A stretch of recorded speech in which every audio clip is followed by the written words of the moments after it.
क्यों ना करें वो वेलकम यार।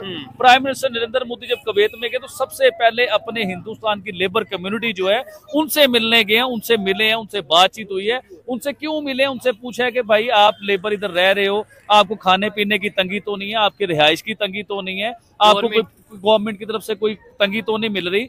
देखें, अगर वो उनको कोई तंगी मिल रही है तो वो उनकी कुवैत की गवर्नमेंट से बात करेंगे कि यार मेरे लोगों को तंगी क्यों मिल रही है, उन्हें रिलीफ मिले। कुवैती दिनार हो ना, 1 दिनार हो, और पाकिस्तानी जो है 904 रुपए बनते हैं।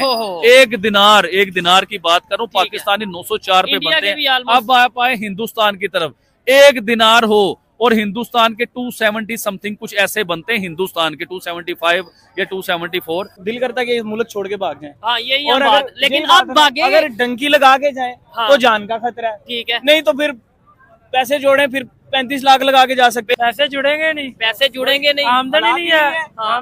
लंडे का माल खरीदने आया हूँ। गालत के लिए भी नहीं है, खुद पुरानी उतार के वो भी साल लेके जा रहा हूँ। ठीक है, मतलब के हालात कभी भी नहीं सही हो सकते। क्यों?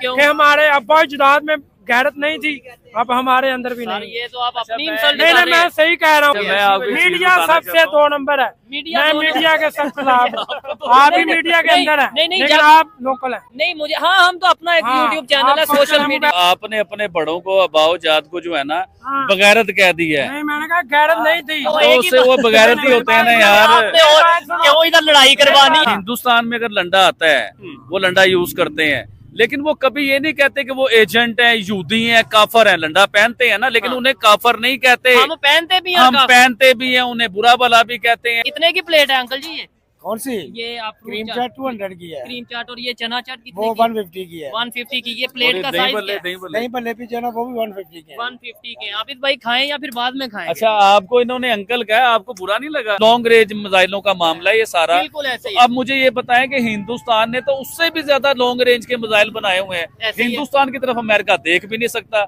ना उसके ऊपर पाबंदी लगा सकता। क्यों नहीं लगा सकता? क्योंकि हिंदुस्तान भिखारी नहीं है, हिंदुस्तान कर्जई नहीं है, उनसे लेके नहीं खाता, उनकी एड के ऊपर पलता नहीं है हिंदुस्तान। अब पाकिस्तान जो है, देखें अमेरिका होता कौन है पाकिस्तान पे पाबंदी लगाने वाला? कहता है पुष्पा फ्लावर नहीं है फ्लावर, पुष्पा फायर है फायर। अच्छा, तो पुष्पा प्रॉपर फायर ही नजर आता है उसके बीच में। हमने तो नहीं देखी है। और भाईजान मैंने देखी है, मैंने अपने घर में एक बड़ा प्रोजेक्ट लगा के उसमें मेरे, हाँ जी, मेरे बीवी बच्चों ने, मेरी पूरी फैमिली ने वो मूवी देखी है, पूरा एंजॉय किया और बड़ा मजा आया। इवन के मेरे मोबाइल में भी है पुष्पा 2 मूवी। नमस्कार, मैं हूं गीतम नादल और आप देख रहे हैं नेशन व्यू। दोस्तों, भारत की दुनिया में इस समय वो वैल्यू है जो शायद ही किसी देश की होगी, लेकिन इसी को लेकर पाकिस्तानी कराहते रहते हैं, रोते रहते हैं और कहते रहते हैं कि भारत दुनिया में छाया हुआ है, हमारी दुनिया में कोई वैल्यू नहीं है। और भारत पर कोई भी अमेरिका सैंक्शन नहीं लगाता, लेकिन हमारे ऊपर लगाता रहता है। तो इसी को लेकर पाकिस्तानी क्या बोल रहे हैं, वीडियो रियल एंटरटेनमेंट टीवी का है, ये देखते हैं। अस्सलामुअलैकुम आबिद भाई। जी वालेकुम अस्सलाम। कैसे हैं आप? अल्हम्दुलिल्लाह। आज तो नहीं थे वाशरूम जा रहे? नहीं, आज नहीं जा रहे। चले टॉपिक की तरफ आते हैं। मुझे सबसे पहले तो ये बताएं, क्या कहना चाहेंगे पाकिस्तान की जो इस टाइम सिचुएशन, और दूसरी तरफ अगर हम बात करें नेबर इंडिया की, तो वो उनके प्राइम मिनिस्टर कुवैत विजिट पे गए हैं, खबरें हैं कि डिफेंस की डील और बहुत कुछ मतलब नए प्रोजेक्ट लेके जाने वाले हैं। क्या कहना चाहेंगे? जी बिल्कुल सही आपने बताया कि प्राइम मिनिस्टर नरेंद्र मोदी इस टाइम कुवैत में मौजूद हैं। अच्छा। और डिफेंस की जो डील्स हो रही है इसके ऊपर हो रही है बात सारी। ठीक है। लेकिन मैं थोड़ा सा डिटेल से आपको बताना चाहूंगा ये क्या मामला आता है और prime minister Narendra Modi Kuwait में लेने क्या गए और क्यों चले गए हैं वो कुवैत के बीच में।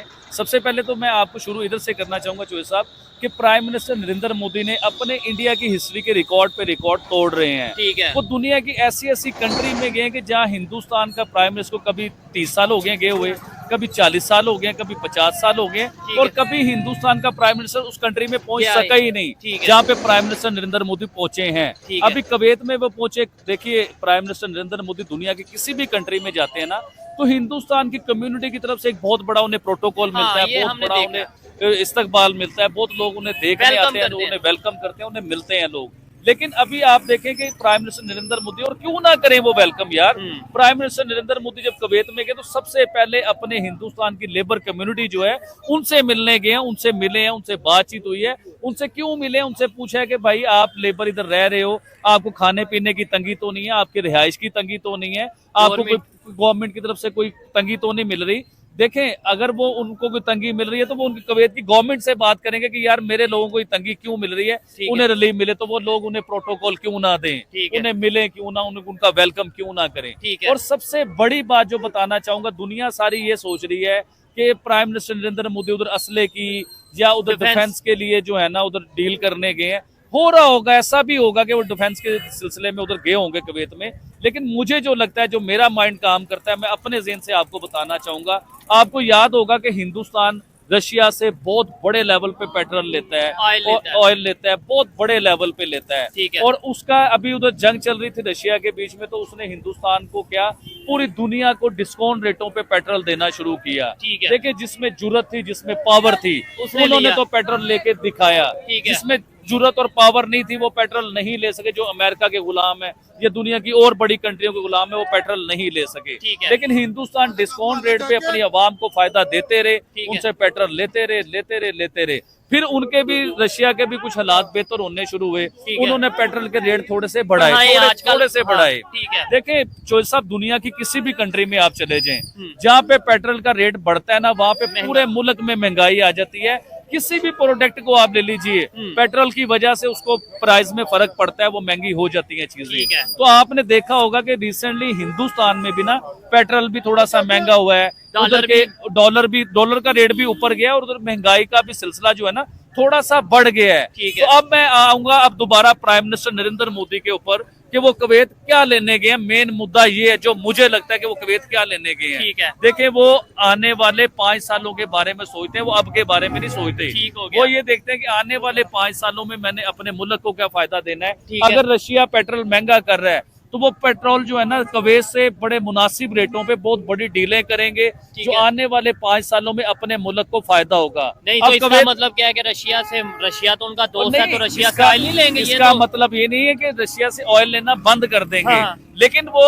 कुवैत से बहुत बड़े लेवल पे पेट्रोल लेंगे और सस्ता लेंगे, क्योंकि अपनी आवाम को फायदा देंगे कि उनके किसी भी चीज का रेट ना बढ़े, उनके ट्रेवल का रेट ना बढ़े, उनका पेट्रोल का रेट ना बढ़े, उनका डॉलर ऊपर ना जाए, उनके मुल्क में महंगाई ना आए। यानी कि वो दोस्ती नहीं देख रहे, वो ये देख रहे हैं कि कंट्री का फायदा जिसमें हो जाए, रशिया उससे सस्ता देगा, वो उधर चले जाएंगे। क्यों बात करता हूँ इनकी, हिंदुस्तान की या उनके प्राइम मिनिस्टर की तारीफ क्यों करता हूँ कि वो अपने लोगों के लिए सोचते हैं। वो यारियां दोस्ती नहीं देखते कि मेरे रशिया के साथ बहुत बड़ा तल्लक है और मेरी आवाम बेचारी महंगाई में पिसती जाए, ऐसा नहीं देखते। अब कुवैत कौन है? कुवैत जो है दुनिया की सबसे महंगी तरीन कंट्री है भाईजान। उनकी करेंसी दुनिया में सबसे महंगी करेंसी है, सबसे ऊंचे लेवल की करेंसी है। उसके साथ भी देखिए, कुवैती दिनार हो ना, 1 दिनार हो, और पाकिस्तानी जो है 904 रुपए बनते हैं। एक दिनार की बात करूं, पाकिस्तानी 904 रुपए बनते हैं। अब आप आए हिंदुस्तान की तरफ, 1 दिनार हो और हिंदुस्तान के 270 समथिंग कुछ ऐसे बनते हैं, हिंदुस्तान के 275 या 274 ये बनते हैं। कितना बड़ा डिफरेंस है चीज को लेके। तो कुवैत भी एक बड़ी स्ट्रॉन्ग और बड़ी पावरफुल कंट्री है। आपको याद होगा कि कुवैत के जो नेबर की 3-4 कंट्री हैं, उन्होंने प्राइम मिनिस्टर नरेंद्र मोदी को हाईएस्ट सिविल अवार्ड दिए हैं, चाहे वो सऊदी अरेबिया हो, चाहे वो कुवैत हो, चाहे वो कतर हो। तो इनके जो करीब कंट्रीज हैं, उन सब ने प्राइम मिनिस्टर नरेंद्र मोदी को सिविल हाईएस्ट अवार्ड दिए हैं। और मुझे ये भी लगता है कि कुवैत भी उन्हें बहुत बड़ा सिविल हाईएस्ट जो है ना अवार्ड देगा। और अवार्ड अगर नहीं भी देता तो ये अवार्ड नहीं है तो क्या है भाई, इतना बड़ा प्रोटोकॉल, इतनी बड़ी इज्जत मिल गई है उन्हें, ये अवार्ड नहीं है तो क्या है चौधरी साहब। ठीक है आबिद भाई, आपने बड़े जबरदस्त तरीके से एक्सप्लेन किया। मुझे लगता है वैसे तो आबिद भाई मसरूफ रहते हैं, लेकिन ये खबर जो इंडियन प्राइम मिनिस्टर के हवाले से खबर है, वो आबिद भाई तक कहीं ना कहीं से पहुंच जाती है और उसके ऊपर वो थोड़ी स्टडी करते हैं। आपने बड़े अच्छे तरीके से एक्सप्लेन किया कि भाई पेट्रोल की कीमत बढ़ती है, पूरी दुनिया में जो है वो फिर महंगाई होती है। पाकिस्तान क्यों नहीं अपनी मर्जी से रशिया से पेट्रोल ले सकता या ऑयल ले सकता? पाकिस्तान अपनी मर्जी से ईरान से गैस नहीं ले सकता? पाकिस्तान अपनी मर्जी से, मैं कहता हूँ अपनी मर्जी से हम अपने मिसाइल नहीं बना सकते? वो अमेरिका जो उनसे आए दिन पाबंदी लगा देता है जी। अभी भी आपको शायद खबर होगी, पाकिस्तान की 4 कंपनीज के ऊपर पाबंदी अमेरिका ने लगा दी है। सही तरीके से बताएं जी। पाकिस्तान की 4 एजेंसियों पे अमेरिका ने पाबंदी लगाई है और वो बड़ी खतरनाक किस्म की पाबंदी है। देखिये, इसमें होता है गैरतमंद का सिलसिला, भिखारी का सिलसिला, कर्जई का सिलसिला, और एक गैरतमंद का सिलसिला होता है कि जो ना कर्जा लेता है, ना जो भिखारी है, ना किसी के आगे झुकता है, ना वो किसी की बात को मानता है। तो इसमें बहुत बड़ा डिफरेंस है। अभी आप मिसाइल की बात कर रहे हैं कि पाकिस्तान के जो है ना 4 कंपनियों पे पाबंदी लग गई मिसाइलों की वजह से। ठीक है। मैं लॉन्ग रेंज मिसाइलों का मामला है ये सारा। बिल्कुल ऐसे ही तो अब मुझे ये बताएं कि हिंदुस्तान ने तो उससे भी ज्यादा लॉन्ग रेंज के मिसाइल बनाए हुए हैं। ऐसे ही है। हिंदुस्तान की तरफ अमेरिका देख भी नहीं सकता, ना उसके ऊपर पाबंदी लगा सकता। क्यों नहीं लगा सकता? क्योंकि हिंदुस्तान भिखारी नहीं है, हिंदुस्तान कर्जई नहीं है, उनसे लेके नहीं खाता, उनकी एड के ऊपर पलता नहीं है हिंदुस्तान। अब पाकिस्तान जो है, देखें अमेरिका होता कौन है पाकिस्तान पे पाबंदी लगाने वाला? कभी इस चीज को सोचें। लॉन्ग रेंज जो मिसाइल है वो सिर्फ पाकिस्तान तैयारी नहीं कर रहा बनाने की, दुनिया की पता नहीं कौन कौन सी कंट्री ने लॉन्ग रेंज मिसाइल बनाए और बना के दिखाए हैं। ना उन पे कोई पाबंदी लगी है ना कुछ हुआ है। सिर्फ हमें ब्लैकमेल क्यों कर दिया जाता है? आप जो है ना ईरान से वो गैस नहीं ले सकते, आप रशिया से ऑयल नहीं ले सकते, आप लॉन्ग रेंज मिसाइल नहीं बना सकते हैं। देखें हिंदुस्तान ने इतने बड़े लेवल के लॉन्ग रेंज मिसाइल बनाए और अभी वो जदीद टेक्नोलॉजी के मिसाइलों के ऊपर काम कर रहे हैं। पता नहीं कौन कौन सी नस्ल का वो मिसाइल बना रहे हैं। लेकिन अमेरिका की जरूरत नहीं है कि हिंदुस्तान की तरफ देख भी ले या उससे कोई बात भी कर ले। तो हमारे ऊपर बात इसलिए होती है कि हम लोग जो है ना खुद मुख्तियार नहीं है। चोइस साहब अपनी मर्जी से कोई डिसीजन, थोड़ा साबित भाई इधर साइड पे आ जाए ताकि ट्रैफिक को इशू ना हो। अपनी मर्जी से शायद हम डिसीजन नहीं ले पाते। मैं ये समझता हूँ आबिद भाई जो बातें कर रहे हैं ना, इन्हें थोड़ा सा अगर हकीकत पसंदी के साथ देखा जाए तो मेरे ख्याल से कोई बात झूठ नहीं है। देखने में थोड़ी तल्ख होती है कि भिखारी और खुद मुख्तार और अपनी मर्जी, लेकिन क्या हम वाकई में IMF के पास नहीं जाते? क्या हमारे यहाँ पे प्राइम मिनिस्टर लेवल के लोग ये नहीं कहते बैंक अकाउंट भी चूजर के हम तो भिखारी हैं, हम अपनी मर्जी नहीं कर सकते? लेकिन इस बार मुझे पाकिस्तान अच्छा लगा है। मैं पाकिस्तान के मीडिया के ऊपर देख रहा था कि उन्होंने भी इस चीज को कहा कि अमेरिका पाबंदी लगाता है तो लगाता रहे, हमने भी बाज नहीं आना और ये बाज नहीं आएंगे, ये बना के दिखाएंगे। और मुझे ये भी लगता है कि देखिए अमेरिका जो है ना, अगर ऐसे होता है तो हम खुद अप्रिशिएट करते हैं। भाई देखें पाबंदी किसी कंट्री के कहने पे कोई अगर हम काम रोके या ना करें वो मेरे ख्याल से हमारी इंसल्ट है। अपनी मर्जी से सब मुझे ऐसा लगता है, कहीं से मेरा दिल ये कहता है कि अमेरिका बहुत बड़ा ब्लैकमेलर है। वो पाकिस्तान को डरा धमका के ना कोई बात मनवाना चाहता होता है। पाकिस्तान नहीं मानता तो वो इस किस्म की पाबंदियां लगाता है कि आप ये बात मानोगे तो पाबंदियां उठेंगी। और पाकिस्तान इतना लाचार और मजबूर हो चुका हुआ है कि इनकी इन ब्लैकमेलियों में पाकिस्तान आ जाता है। तो मैं फिर दोबारा ये बात करना चाहूंगा कि जिस तरह हमारा नेबर हिंदुस्तान खुद मुख्तियार है, वो किसी के आगे बिका नहीं, वो अपनी मनमानी करता है, अपनी मर्जी करता है और अपने लोगों का फायदा सोचता है। तो पाकिस्तान को भी इस पोजीशन में आना चाहिए कि अपनी मनमानी करे, अपनी मर्जी करे और अपने लोगों का फायदा सोचे, अपने मुल्क का फायदा सोचे, ना कि अमेरिका की गुलामी में पड़ा रहे पाकिस्तान। सर ठीक हो। देखा दोस्तों, अभी हाल ही में पाकिस्तान में एक मिसाइल का शायद टेस्ट किया गया है, लेकिन और अमेरिका ने उस पर सैंक्शन लगा दिया है। उसकी दूरी जो थी ये ज़्यादा करना चाहते थे, लेकिन अमेरिका ने कह दिया है कि आप इससे ज़्यादा दूरी की मिसाइल नहीं बना सकते। तो कुल मिलाकर पाकिस्तान की जो इस समय हालत है वो बहुत ही खस्ता हाल में है। पाकिस्तान जी रहा है, पाकिस्तान चाहकर भी कुछ नहीं कर पा रहा है क्योंकि अमेरिका के सैंक्शन इतने लगे हुए हैं। शायद यही वजह है कि अमेरिका से जो डॉलर मिलते हैं तो फिर ये अमेरिका के इशारे पर इन्हें नाचना पड़ता है, इन्हें वही काम करना पड़ता है जो अमेरिका चाहता है। लेकिन वहाँ की जो आवाम है वो ये सोच सोच कर पागल हो जाती है कि भारत इस समय दुनिया में कहाँ है और हम कहाँ हैं। भारत पर कोई भी देश सैंक्शन नहीं लगाता। भारत की जो फॉरेन पॉलिसी है वो आज़ाद है, वो जो चाहते हैं वो करते हैं।